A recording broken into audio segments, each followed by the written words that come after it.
क्या आपको भी टेंसेस में कंफ्यूजन रहता है? If yes, then this video is for you. Hi there, this is Vani from Engvarta. Engvarta एक ऐसा मोबाइल एप्लीकेशन है जहां पे आप रोजाना डिफरेंट इंग्लिश एक्सपर्ट्स के साथ बात कर सकते हैं और साथ ही साथ अपना इंग्लिश कम्युनिकेशन भी इंप्रूव कर सकते हैं. Now coming back to the topic.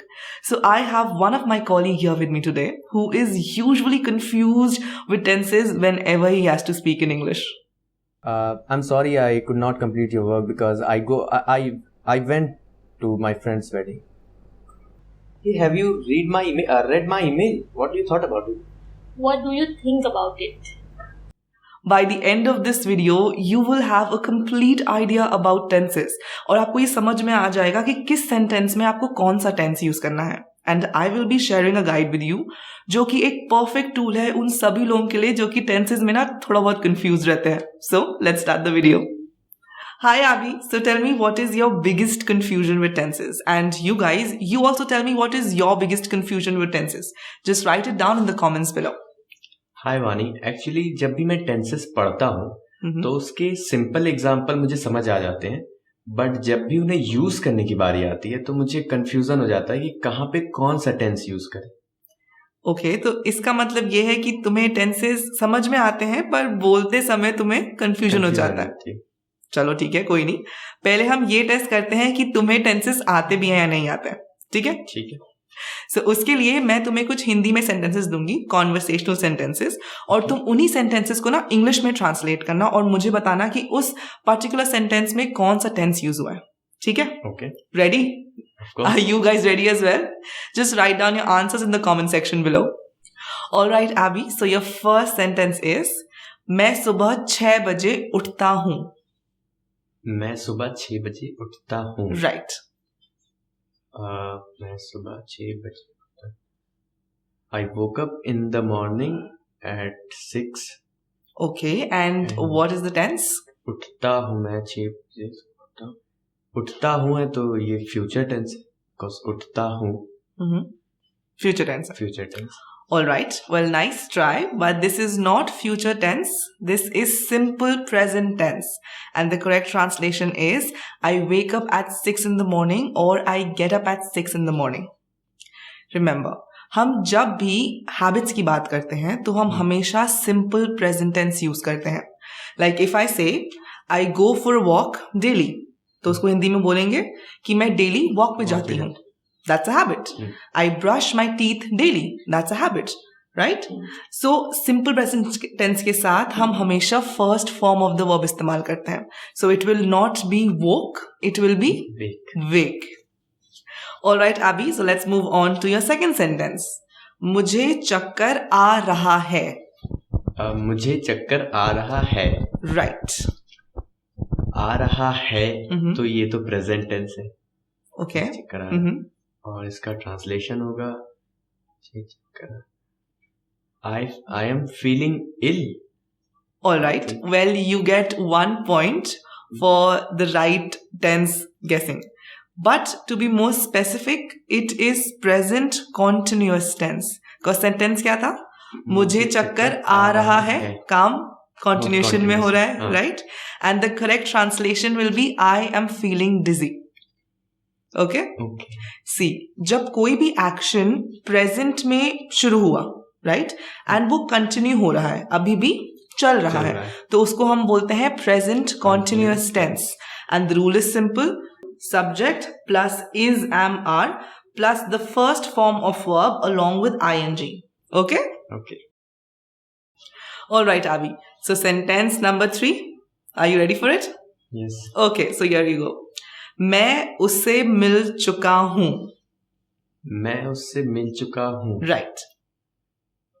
I meet him. Okay, and the tense होगा मिल चुका हूँ तो ये past tense होगा. Past tense. No, wrong. This is not past tense. This is present perfect tense, and the correct translation is I have met him. See, जब कोई action पास में start हुआ हो, राइट, तुम्हें डेफिनेट टाइम नहीं पता कि तुमने वो एक्शन कब स्टार्ट किया, बट वो एक्शन अब कंप्लीट हो चुका है, तो उस चीज को हम कहते हैं present perfect tense. For example अगर मैं बोलूं मैंने अपनी MBA की कोचिंग खत्म कर ली है, राइट? कर ली है, तो अगर हम इसको इंग्लिश में ट्रांसलेट करेंगे तो क्या बोलेंगे? I have completed my MBA coaching, right? Yes. Alright, and the rule is simple. Subject plus has या have plus the third form of verb. Okay? Okay. Okay. So Abby, are you ready for sentence number 4? हाँ. मैं पिछले 3 घंटे से phone पे बात कर रहा हूँ. मैं पिछले 3 घंटे से फोन पे बात कर रहा हूँ. Right. I am talking on call since 3 hours. Okay, and the tense is? मैं पिछले 3 घंटे से बात कर रहा हूँ. तो पिछले 3 घंटे मीन्स पास्ट टेंस. पक्का? हाँ. Sure? मुझे लगता है. Well, नहीं, ये past tense नहीं है. The correct tense is present perfect continuous tense. बात कर रहा हूँ, अभी भी कर रहे हो, right? हाँ. And the correct translation will be, for the last 3 hours I have been talking on the phone, or I have been talking on the phone for the last 3 hours. Okay. See, जब कोई भी action तुमने past में start किया एक definite time पे and तुम अभी भी वो कंटिन्यू कर रहे हो, एक्शन अभी भी चल रहा है, तो उस चीज को हम प्रेजेंट परफेक्ट कॉन्टिन्यूअस टेंस कहते हैं, राइट? लाइक पिछले 3 घंटे से तुम्हें स्पेसिफिक टाइम पता है कि तुम कब से बात कर रहे थे और अभी भी करते आ रहे हो, समझे? फॉर इंस्टेंस अगर मैं बोलूं कि पिछले हफ्ते से बारिश हो रही है, तो इसको इंग्लिश में क्या बोलेंगे? It has been raining for a week now, right? Yes. So I hope समझ में आ रहा है. हाँ, समझ में आ रहा है. Okay, and the rule is subject plus has या have plus been plus first form of verb along with ing. Okay. Moving on to sentence number 5. मैंने एक किताब खरीदी. मैंने एक किताब खरीदी. I purchased a book. Okay, and the tense is? मैंने एक किताब खरीदी. खरीदी तो प्रेजेंट टेंस. नहीं. Well, the correct tense is simple past tense, and the correct translation will be I bought a book. See, जब कोई भी एक्शन तुमने पास्ट में स्टार्ट किया एंड वो पास्ट में ही खत्म हो गया, तो उस समय हम सिंपल पास्ट टेंस इस्तेमाल करते हैं, ठीक है? And the rule is simple, subject plus the second form of verb, not the first, the second form of verb plus object. Okay. ठीक है? Now it's time for sentence number 6. मैं अपना काम कर रहा था. मैं अपना काम कर रहा था. Right. I was doing my work. Okay, and the tense is? मैं अपना काम कर रहा था. था है तो पास्ट टेंस होगा. Oh my God, Abby, you know we should clap for you because तुमने बिल्कुल सही guess किया. The translation is I was doing my work, and the tense is also right, but to be more specific, this is past continuous tense. Sentence क्या था? मैं अपना काम कर रहा था. तो पास में भी वो चीज कंटिन्यू हो रही थी. तो पास्ट कॉन्टिन्यूअस टेंस हम तब यूज करते हैं ये बताने के लिए कि कोई भी काम पास्ट में कंटिन्यू हो रहा हो, ठीक है? जैसे अगर मैं बोलूं कि मैं कल ये बुक पढ़ रही थी, तो इसको इंग्लिश में बोलेंगे I was reading the same novel yesterday. And the rule is simple, subject plus was या verb plus the first form of verb along with ing. Okay. Time for sentence number 7. वो money heist देख चुका था. वो money heist देख चुका था. Yes. He watched money heist. Okay, and the tense is? वो मनी हाइस्ट देख चुका था. तो ये तो पास्ट टेंस, बिकॉज देख चुका था. Okay. तुमने देखी है वैसे? मैंने नहीं देखी. Not a problem. Well, the correct translation is he had watched Money Heist. And this is past perfect tense. See, जब भी हमें बताना हो कि कोई भी टास्क, कोई भी एक्शन पास्ट में कंप्लीट हो चुका था, तो हम पास्ट परफेक्ट टेंस का इस्तेमाल करते हैं. Okay, and the rule is simple. Subject plus had plus the third form of verb. Okay, third form of verb. Okay, all right. Now it's time for sentence number 8, जो कि तुम्हें काफी अच्छा लगेगा. मैं एक हफ्ते से टेंस पढ़ रहा था, जो कि एक्चुअल केस सिनेरियो है शायद. मैं एक हफ्ते से टेंस पढ़ रहा था. मैं एक हफ्ते से आई एम रीडिंग टेंस पढ़ रहा था. मैं एक हफ्ते I am reading tense for 1 week. Okay, and the tense is मैं एक हफ्ते से टेंसेस पढ़ रहा था. तो ये भी पास्ट टेंस है, बिकॉज पढ़ रहा था और एक हफ्ते से. राइट, वेल टेंस सही गेस किया है, पास्ट है, but to be more specific this is past perfect continuous tense, and the correct translation will be I had been reading tenses for a week. Okay, see, जब भी हमें ये बताना हो कि कोई भी एक्शन पास में स्टार्ट हुआ, एक डेफिनेट टाइम के लिए वो कंटिन्यू हुआ, एक डेफिनेट टाइम के लिए वो चला, एंड देन वही एक्शन पास्ट में ही खत्म हो गया, तो उसके लिए हम पास्ट परफेक्ट कॉन्टिन्यूअस टेंस का इस्तेमाल करते हैं. राइट, जैसे अगर मैं बोलूं कि वो मेरी सुबह से मदद कर रहा था, सो अगर मुझे ट्रांसलेट करना हो इसी सेंटेंस को इंग्लिश में, तो मैं बोलूंगी he had been helping me since morning. Okay? And the rule is simple. Subject plus had been plus the first form of verb along with ing. Okay. Time for a 9th sentence. Ready, Abhi? Yes. Ram dinner kar lega.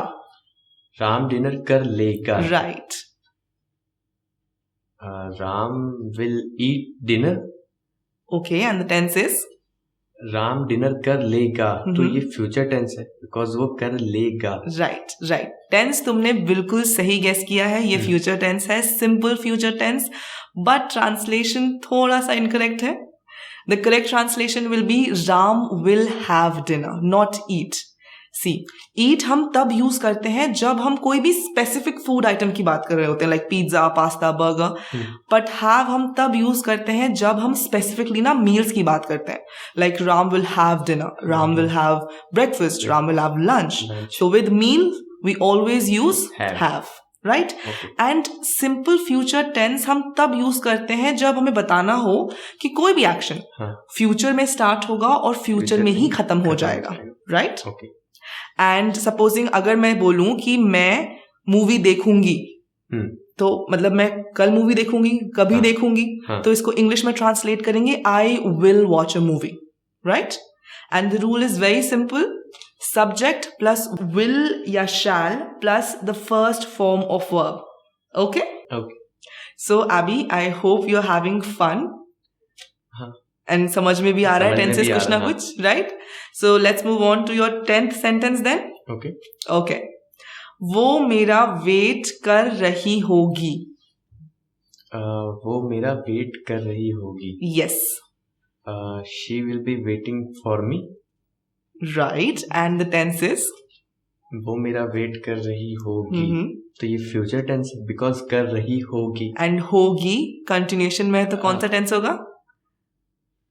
Future continuous tense. Very good, exactly सही पकड़ा तुमने इस बार. The tense is future continuous tense and translation भी बिल्कुल सही था. She will be waiting for me.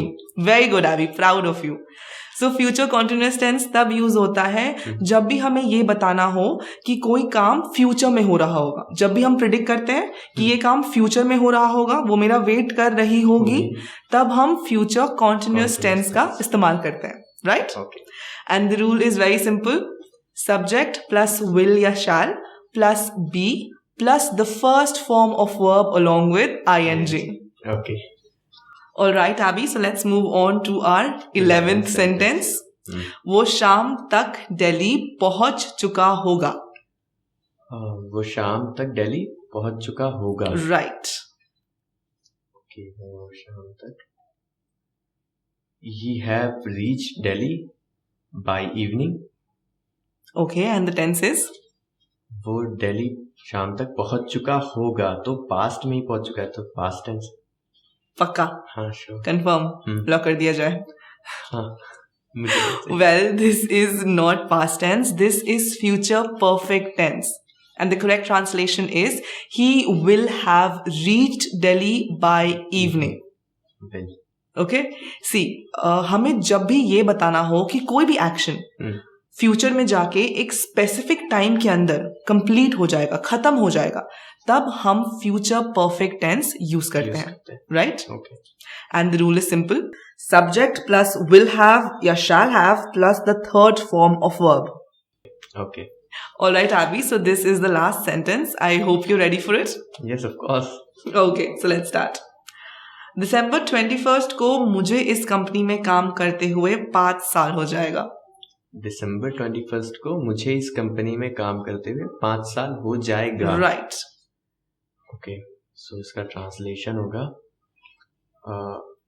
on December 21st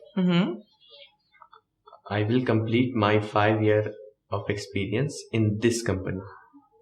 Okay, and the tense is? और मुझे हो जाएगा 5 साल, तो ये फ्यूचर में होगा, तो ये फ्यूचर टेंस है. Okay, well, the tense is right. It is future. But to be more specific, this is future perfect continuous tense. And the correct translation is, on December 21st, I will have been working at this company for 5 years. Okay. See, जब भी कोई action past में start हुआ हो and future में एक समय के अंदर वो कंप्लीट हो जाएगा, एक समय तक वो कंप्लीट हो जाएगा, तब हम future perfect continuous tense use करते हैं. Okay, and the rule is simple. Subject plus will have been plus the first form of verb along with ing. Okay. With this, we have covered all the tenses in these 12 sentences. So I hope, Abby, समझ में आया आपको, and you guys, आपको भी समझ में आया? हाँ, समझ में भी आया, और लेकिन मैंने उतना अच्छा परफॉर्म नहीं किया जितना मैंने सोचा था. अरे नहीं, सी, तुमने अच्छा परफॉर्म किया. तुम्हें बेसिक नॉलेज तो है कि present tense, future tense, past tense क्या होता है. बस वो आई थिंक वो थोड़ा बहुत कंफ्यूजन जो होता है ना परफेक्ट कॉन्टिन्यूअस को लेके, वो थोड़ा बहुत है. एंड आई थिंक वो भी आसानी से हम सॉल्व कर सकते हैं. उसका एक इजी सॉल्यूशन है, और वो सॉल्यूशन है ये गाइड, जिसके हेल्प से तुम इजीली आइडेंटिफाई कर सकते हो कौन सा सेंटेंस में कौन सा टेंस यूज करना है. सी, टेंसेज मेजरली 3 टाइप्स के होते हैं, present, past and future. And ये तीनों ही टेंसेज सब डिवाइड होते हैं 4 कैटेगरीज में: indefinite, continuous, perfect and perfect continuous. Indefinite का मतलब है कि कोई भी काम होता है, होता था या आगे होगा. कॉन्टिन्यूअस का मतलब है कि कोई भी काम कॉन्टिन्यूएशन में हो रहा है. अगर वो प्रेजेंट में कंटिन्यू हो रहा है तो प्रेजेंट कॉन्टिन्यूअस, अगर वही काम पास्ट में कंटिन्यू हो रहा था तो पास्ट कॉन्टिन्यूअस, और अगर वो फ्यूचर में कंटिन्यू होगा तो future continuous. Perfect is also very simple. Perfect का मतलब है कि कोई भी टास्क, कोई भी action is complete, it is done. तो कोई भी एक्शन अगर प्रेजेंट में कंप्लीट हो चुका है, डन हो चुका है, तो वो है प्रेजेंट परफेक्ट. और कोई एक्शन अगर पास्ट में कंप्लीट हो चुका था तो पास्ट परफेक्ट. और अगर कोई भी एक्शन फ्यूचर में कंप्लीट हो चुका होगा तो सिंपल फ्यूचर परफेक्ट होगा वो. And then lastly comes perfect continuous. See, अगर कोई भी एक्शन जो अभी कंटिन्यू हो रहा है और वो एक डेफिनेट टाइम के बाद कंप्लीट हो जाएगा तो उसको परफेक्ट कॉन्टिन्यूअस टेंस कहते हैं. अब हमें ये देखना है कि वो जो टास्क कंप्लीट हो रहा है वो कब हो रहा है. अगर वो प्रेजेंट में कंप्लीट हो रहा है तो वो होगा प्रेजेंट परफेक्ट कॉन्टिन्यूअस. अगर वो एक्शन पास्ट में कंप्लीट हो रहा था तो वो होगा past perfect continuous. And similarly अगर वो एक्शन फ्यूचर में कंप्लीट हो रहा होगा तो वो होगा future perfect continuous. You see, now it's easy. So I hope you have a clear understanding of tenses now. Yes. Okay. So Abby and guys, आप लोगों को रूल्स तो समझ में आ गए हैं टेंसेस के, बट आप उसको यूज कैसे करेंगे कॉन्वर्सेशन में. बिकॉज अगर बोलते समय बैक ऑफ द माइंड यही चल रहा होगा कि कौन सा टेंस कौन सा सेंटेंस में यूज करना है, तो फ्लुएंसी तो आ नहीं पाएगी, राइट? सो उसके लिए आपको क्या चाहिए? What do you need? You need practice, lots and lots of practice. Like अगर आपको confusion रहता है past tense में, so start practicing storytelling.